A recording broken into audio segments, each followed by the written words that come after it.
మిర్యాలగూడ పట్టణ విద్యుత్ కార్యాలయంలో మరియు దామర్చర్ల వైటీపీఎస్ లో సావిత్రిబాయి పూలే 195వ జయంతి కార్యక్రమాలు విద్యుత్ బీసీ ఉద్యోగుల సంక్షేమ సంఘం రాష్ట్ర నాయకులు మారం శ్రీనివాస్, బండారు శేఖర్ బాబు, గంజి వెంకన్న, శ్రీధర్, ఏడీఎం సెక్షన్ అధికారి town 2 AE Ravinder Reddy, revenue అధికారి శ్రీనివాసరావు, 1104 యూనియన్ అధ్యక్షులు కార్యదర్శి షఫీ, నరేందర్ రెడ్డి, 327 యూనియన్ కార్యదర్శి రాజేశ్వరరావు, టీఆర్వీకేఎస్ తోట వెంకటేశ్వర్లు మాట్లాడుతూ మహిళా లోకానికి దిశానిర్దేశం సావిత్రిబాయి పూలే. సమాజంలో అసమానతలను రూపుమాపేందుకు ఆమె చేసిన కృషి స్ఫూర్తిదాయకం. మహిళా అభ్యుదయంతో సమాజానికి మేలు సావిత్రిబాయి పూలే అని కొనియాడారు. తెలంగాణ రాష్ట్ర ప్రభుత్వం చదువుల తల్లి సావిత్రిబాయి పూలే గారి జయంతి పురస్కరించుకొని తెలంగాణ రాష్ట్ర మహిళా టీచర్స్ డేగా జరపాలని గెజిట్ విడుదల చేసినందుకు తెలంగాణ ప్రభుత్వానికి బీసీజేఏసీ తరఫున కృతజ్ఞతలు తెలియజేశారు. అదే విధంగా వైటీపీఎస్ లో chief engineer Ramesh Babu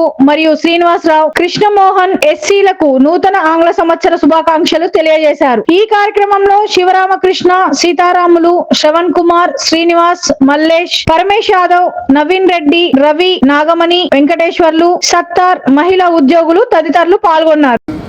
I wish all these employees association and all employees happy new year.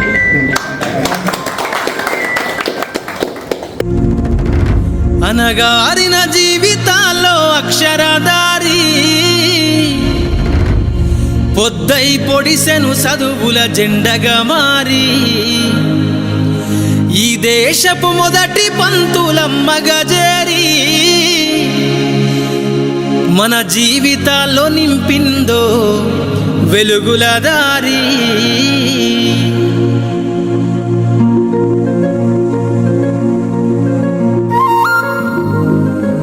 అనగారిన జీవితాల్లో అక్షరధారి పొద్దై పొడిసెను చదువుల జెండగా మారి ఈ దేశపు మొదటి పంతులమ్మగా చేరి మన జీవితాల్లో నింపిందో వెలుగుల దారి. మరువద్దుర సమాజమా మహనీయులను, మరువద్దుర సమాజమా మహనీయులను, పూలే సావిత్రిబాయి త్యాగాలను.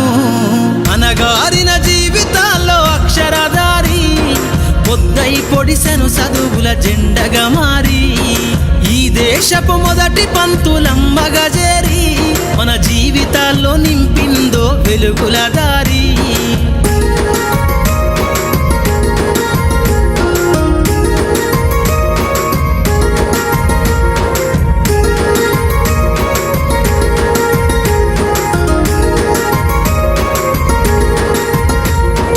అజ్ఞానం గమ్ముకున్న రోజులను ఆ చీకటిని చేసిన మేధస్సును, అజ్ఞానం గమ్ముకున్న రోజులను ఆ చీకటిని చేసిన మేధస్సును, బలపం పట్టించిన బాధ్యతలను ఆ సంఖ్యలను దెంపిన జ్ఞాపకాలను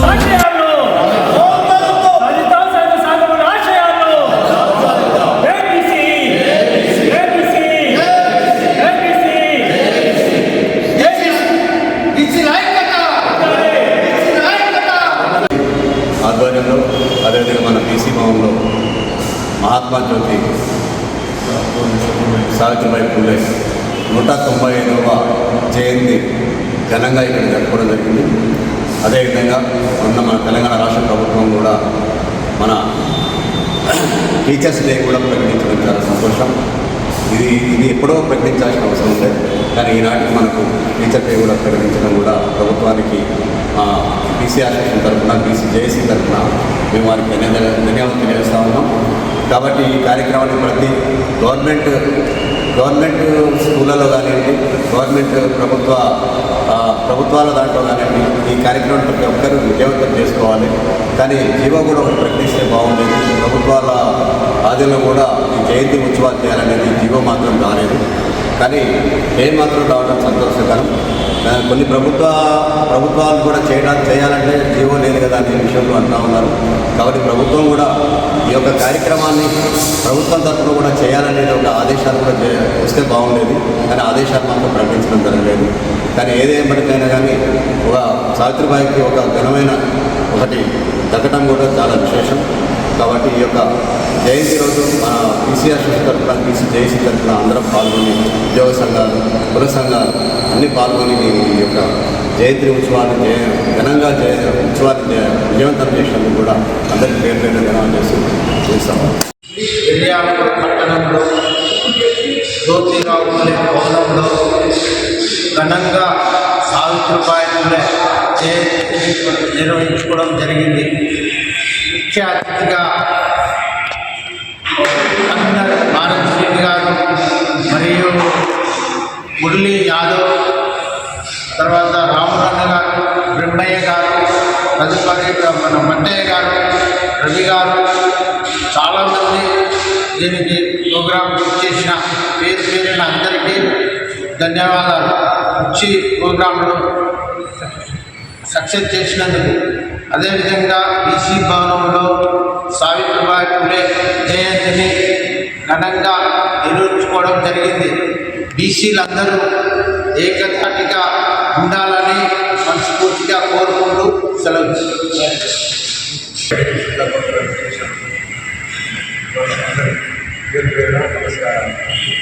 జ్యోతిరావు పూలే ఎందుకు చాలా కార్యక్రమాలు చేపట్టి ఈరోజు మనం మాట్లాడుతున్నాం అంటే ఎంత తల్లిందో దాని గురించి తెలుసుకోవాలి. ఈ స్ఫూర్తి పద్ధతి అభివృద్ధి భాగంలో భవనంలో ఎన్ఎస్పి క్యాంప్ జ్యోతిరావు పూలే భవనంలో సావిత్రిబాయి జయంతి సందర్భంగా బీసీ జేఏసీ ఆధ్వర్యంలో ఇంత చక్కటి కార్యక్రమాలకి విచ్చేసిన మహనీయులందరికీ, అడుగు బలైన వర్గాల నాయకులందరికీ, ఉద్యోగ సంఘ నాయకులందరికీ కృతజ్ఞతలు.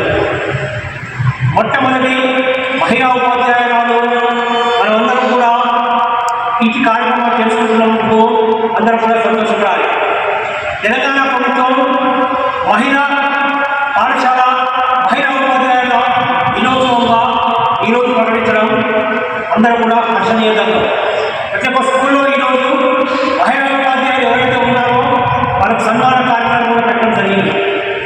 చాలా అభినందనీయం. ఇలాంటి కార్యక్రమాలు కంటిన్యూగా కావాలని కోరుకుంటున్నాం. అలానే సుమారు 100 సంవత్సరాల క్రితమే మహిళలకు పాఠశాల ఉండాలని బాలికా విద్యను ప్రవేశపెట్టిన వీరవనిత,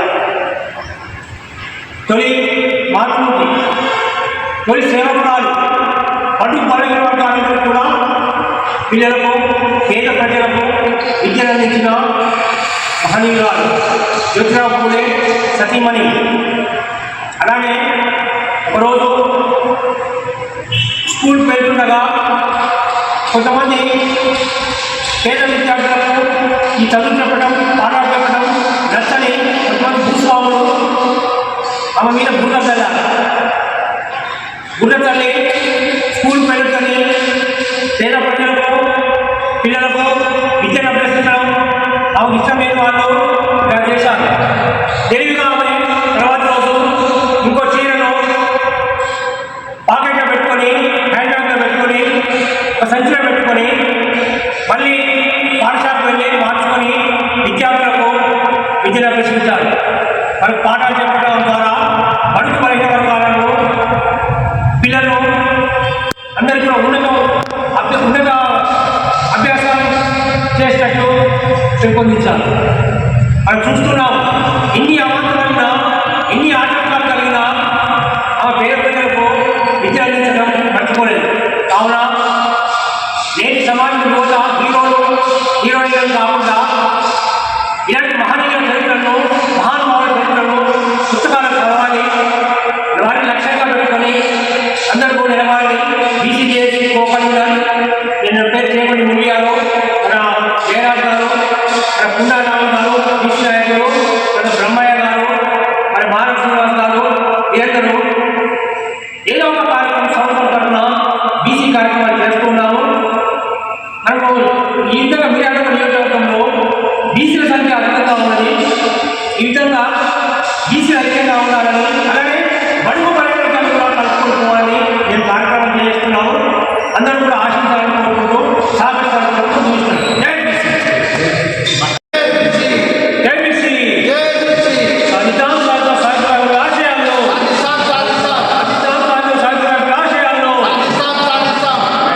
సభ బీసీ భవన్ జ్యోతిరావు పూలే భవన్లో నిర్వహించడం జరుగుతుంది.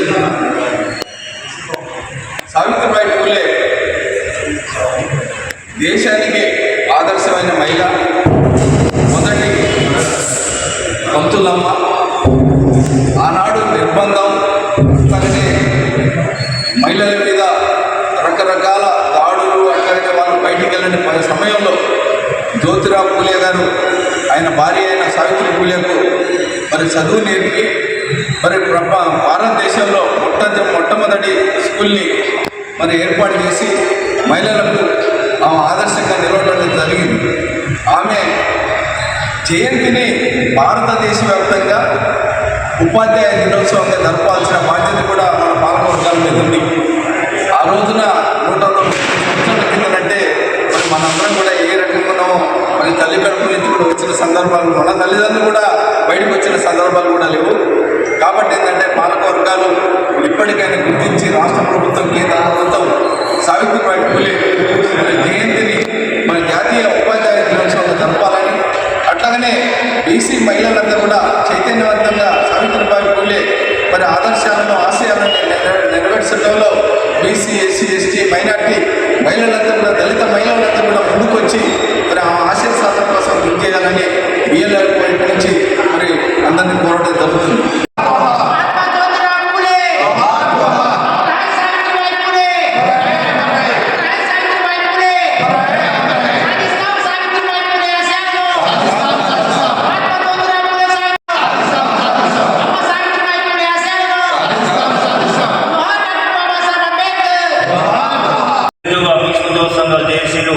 బీసీ ఉపాధ్యాయ సంఘాల జేఏసీ ఆధ్వర్యంలో ఈరోజు మరి తెలంగాణ వ్యాప్తంగా ప్రభుత్వ పాఠశాలలు, ప్రభుత్వ కార్యాలయాల్లో ఈ కార్యక్రమాన్ని నిర్వహించుకోవడం జరుగుతుంది.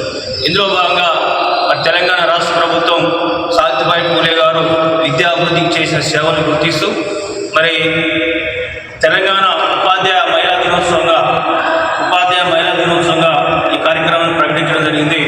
విద్యలో అత్యుత్తమ సేవలు అందించినటువంటి మహిళా ఉపాధ్యాయుల్ని ఈరోజు సావిత్రిబాయి పూలే జయంతి సందర్భంగా వారి సన్మాన కార్యక్రమాలు కూడా ఇప్పుడు జరుపుకోవడం జరుగుతుంది.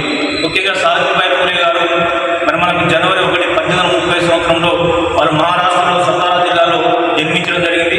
చాలా నిరుపేద కుటుంబంలో జన్మించినటువంటి సావిత్రిబాయి పూలే మరి చిన్నప్పుడు ఒక వీధితో తిరుపన్నారాలు వస్తున్న సందర్భంలో ఒక చర్చి పాస్టర్ ఆమె కలిసి తిరుపన్నారాలు తినొద్దని చెప్పి ఒక బైబిల్, అంటే బొమ్మలతో కూడినటువంటి ఒక బైబిల్ ఇవ్వడం జరిగింది. అప్పటికి కూడా ఆమెకు చదువు రాదు. మరి ఆమె కొద్దిగా జ్ఞానం వచ్చిన తర్వాత ఆ బైబిల్లో ఉన్నటువంటి చిత్రాలను చూసి ఆమె సంఘ సంస్థకర్తగాను, ఒక విద్యావేత్తగాను రూపొందడం జరిగింది. చదువులేని సందర్భంలో 9 సంవత్సరాలకే మరి 12 సంవత్సరాల వయసు ఉన్నటువంటి జ్యోతిబా పూలే వివాహం చేసుకున్నటువంటి సావిత్రిబాయి పూలే బాల్య వివాహం చేసుకోవడం వల్ల ఎలాంటి ఇబ్బందులు ఉంటాయనేటువంటి విషయాన్ని స్వతహాగా అనుభవించింది. కాబట్టి ఆమె జీవితం మొత్తం కూడా బాల్య వివాహాలను నిర్మూలించడం కోసం ఆమె ప్రయత్నం చేయడం జరిగింది. అందులో భాగంగానే తన భర్తనే తన గురువుగా భావించి మరి జ్యోతిబా పూలే గారు మరి ఆమెకు చదువు నేర్పి ఆ చదువు ద్వారా మరి అనేక రకాలుగా బాలల పాఠశాలలు ఏర్పాటు చేసి ఆనాడు ఉన్నటువంటి పరిస్థితిలో అమ్మాయిల చదువు అంటే ఒక రకమైనటువంటి ఏలనకు చేసేవాళ్ళు. అలాంటి ఉన్నటువంటి పరిస్థితిలో ఇప్పుడు ముఖ్యంగా హిందీ వర్గాల మహిళలు చదివితేనే సమాజం బాగుపడుతుందని చెప్పి ఆమె స్వతహాగా పాఠశాలను ఏర్పాటు చేసి పిల్లల విద్య కోసం తోడ్పడిన వ్యక్తి సావిత్రిబాయి పూలే గారు. మరి వారు పాఠశాల పోతున్న సందర్భంలో చాలా రకాలుగా అవహేళనకు గురవుతూ మరి ఆమెను అనేక రకాలుగా మరి ప్రజలతో దూషించినప్పుడు కూడా వెనుకడుగు వేయకుండా పిల్లలకు పాఠాలు బోధించింది. అందులో భాగంగానే ఆ పాఠశాల చదువుతున్నటువంటి పిల్లలు ఏదైనా అంశంలో పాల్గొంటే బహుమతులు వస్తే ఆ పిల్లలందరూ కూడా ఆ స్టేజ్ మీద బహుమతి ప్రదానం చేసినటువంటి వ్యక్తులతోటి మాకు ఈ బొమ్మలు వద్దు, మాకు పాఠశాలకు గ్రంథాలయం కావాలి, అందులో బుక్కులు కావాలి, మాకు బుక్కులు ఏంటని అడిగిన సందర్భం ఆ సావిత్రిబాయి స్థాపించినటువంటి పాఠశాలకే ఉంది. ముఖ్యంగా ఆమె గురించి చెప్పుకుంటూ పోతే గంటల తరబడి చెప్పిన ఆ మహావ్యక్తి యొక్క సేవలు మనం కొనియాడితే సరే. ఏదేమైనప్పటికీ కూడా మరి అక్కడ పూణేలో, మహారాష్ట్ర పూణేలో ప్లేగు వ్యాధి వచ్చి చాలామంది చచ్చిపోతున్న సందర్భంలో కూడా మరి ఆమె ప్లేగు వ్యాధిని కూడా లెక్క చేయకుండా వైద్యం అందించడం జరిగింది. ఆ వైద్యంలో భాగంగానే మరి ఆమె కూడా ప్లేగు వ్యాధి వచ్చి చనిపోవడం జరిగింది. కాబట్టి ఇలాంటి మహనీయులు ముఖ్యంగా మనకు అనేక రకాల మహిళలు సమాజంలో పనిచేస్తూ ఉన్నారు, సమాజం అభివృద్ధి కోసం పనిచేస్తూ ఉన్నారు. కాబట్టి వారిలో తన్మానికమైన వ్యక్తి ఈ యొక్క సావిత్రిబాయి పూలే గారు. కాబట్టి వారికి ఈరోజు నల్గొండ బీసీ ఉపాధ్యాయ సంఘం తరఫున ముఖ్యంగా నల్గొండ జిల్లా కేంద్రంలో కానీ వేరే డివిజన్లో కానీ ప్రభుత్వ పాఠశాలలో కానీ బీసీ ఉపాధ్యాయులందరూ కూడా ఈ కార్యక్రమాన్ని దిగ్విజయంగా నిర్వహించడం జరుగుతుంది. వాళ్ళందరూ కూడా ధన్యవాదాలు. ముఖ్యంగా బీసీ జేఏసీ దినాలు కూడా కన్వీనర్ గారు కూడా ప్రతి కార్యక్రమాన్ని, ఎందుకంటే సామాజిక ఉద్యమాలను ముందుకు తీసుకుపోయిన వ్యక్తుల యొక్క సేవలు స్మరించుకోవాల్సిన బాధ్యత నేటి బీసీ ఎస్సీ ఎస్టీలకు ఉంది. వాళ్ళందరినీ సమైక్యం చేస్తూ కార్యక్రమాలు ముందుకు తీసుకుపోతున్న బీసీ జేఏసీ కూడా ఈ సందర్భంగా ధన్యవాదాలు తెలుసుకుంటూ ముగిస్తున్నాం. ముఖ్యంగా ఈరోజు మన 195వ జయంతికి వచ్చిన సందర్భంగా అందరూ ఎస్సీ ఎస్టీ మైనార్టీ అని కాకుండా వీళ్ళ యొక్క ఆశయాలను మనం ముందు తీసుకుపోయే విధంగా, అదేవిధంగా స్కూళ్ళల్లో కూడా వీళ్ళ సబ్జెక్టులు చెప్పి పిల్లలకు చెడుదారుకోవడం చేసిన ఘనకార్యాన్ని 6 రోజుల నుంచి 20 రోజుల వరకు కూడా ఇప్పటి వరకు కూడా ప్రతి ఒక్కరు మనం మంచి ఆడపిల్లలు అయితే ఈరోజు ప్రతి ఒక్కరు మన ఊళ్ళలో కులమతానికి అతీతంగా బతుకుతున్నాం. అంటే వీళ్ళు చేసిన త్యాగాల పుణ్యం వల్లనే వస్తున్నది వాళ్ళకి గుర్తు చేసి ప్రతి ఒక్కరికి వీళ్ళ యొక్క జీవిత చరిత్రని అనుగుణంగా తీసుకొని ప్రతి ఒక్కరు ఒక జయంతి రోజు ఈ విధంగా ఒక 100 మంది వచ్చి వాళ్ళు ఘనంగా సత్కరించుకొని మనం చేసినట్టయితే వాళ్ళకి అందించినట్టయితే వాళ్ళ ఆత్మకు శాంతి కలవడే కాకుండా జనాలను కూడా స్ఫూర్తి పెరిగి వాళ్ళు ఈ విధంగా త్యాగాలను చేయాలనే ఆలోచన ప్రతి ఒక్కరిలో కలిగి మనకు సమాజానికి మేలు జరుగుతుందని కోరుకుంటూ ఈ విధంగా సెలవు. ఈరోజు సావిత్రిబాయి పూలే 195వ జయంతి ఉత్సవ కార్యక్రమాలు మిర్యాలగూడ మహాత్మా జ్యోతిరావు పూలే భవనంలో ఘనంగా వారి చిత్రపటానికి నివాళి అర్పించడం జరుగుతుంది. భారత రాజ్యాంగ నిర్మాత డాక్టర్ బాబాసాహెబ్ అంబేద్కర్ యొక్క గురువు అయినటువంటి మహాత్మా జ్యోతిరావు పూలే వారి సతీమణి సావిత్రిబాయి పూలే వారికి బాల్య వివాహం జరిగింది. భారతదేశంలో ఉన్నటువంటి సపన్న కులాల మహిళలకు హక్కులు కల్పించినటువంటి SC ST BC minority OC మహిళలందరూ కూడా సమానమైన హక్కు కావాలి. బాల్య వివాహాలు నిర్మూలించాలి. మరి ఆ రోజుల్లో కట్టబాబుల వాళ్ళు ఈ భారతదేశానికి మంత్రమ శాస్త్రాన్ని రాసినప్పుడు మహిళలు చదవడానికి వీల్లేదు, బయటికి రావడానికి వీల్లేదు, వాళ్ళు బయటకు వస్తే కట్టనాటం పెట్టుకొని రావాలని చెప్పి ఒక ఆంక్ష ఉండే. మరి భర్త చనిపోతే సతీ సహకారాన్ని మరి ఆ చిట్టి మంటల్లో భార్యని కాల్ చేసే పరిస్థితి. మరి జ్యోతిరావు పూలే గారి యొక్క సతీమణి సావిత్రిబాయి పూలే ఆడపిల్లలకు చదువు చెప్పి పళ్ళు పెట్టి భారతదేశ వ్యాప్తంగా మరి ఒక గురువుగా తయారైనటువంటి రోజుల్లో బాపుల వాళ్ళు అతని మీద ఆమె మీద బురద చల్లడం, రాళ్ళు వేయటం చేస్తూ ఉంటే ఆ రాళ్ళని బురదని పూలవాగా స్వీకరించి ఈ మహిళలకి భారతదేశంలో చదువు నేర్పించి బళ్ళు పెట్టినటువంటి సావిత్రిబాయి పూలే వారసులం మన అందరం కూడా. అదేవిధంగా సావిత్రిబాయి పూలే గారు అనేక వివక్ష ఉంటే మహిళలే కాకుండా ఈ భారతదేశంలో ఉన్నటువంటి ప్రజలంతా కూడా సమానత్వం, స్వేచ్ఛ, సౌభ్రతత్వం కలిగి ఉండాలని చెప్పి మరి భర్త చనిపోతే భార్యలు ఎక్కడ కూడా చితికి మంట పెట్టరు. మరి సావిత్రిబాయి పూలే గారు జ్యోతిరావు పూలే చనిపోతే మరి చితి మంటని ఆమెనే స్వయంగా పెట్టి దాన సంస్కారం చేసినటువంటి మహా సాధ్వి, ఈ భారతదేశంలో మొట్టమొదటి మహిళ, మొట్టమొదటి గురువు, ఈ భారతదేశ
రాశారు.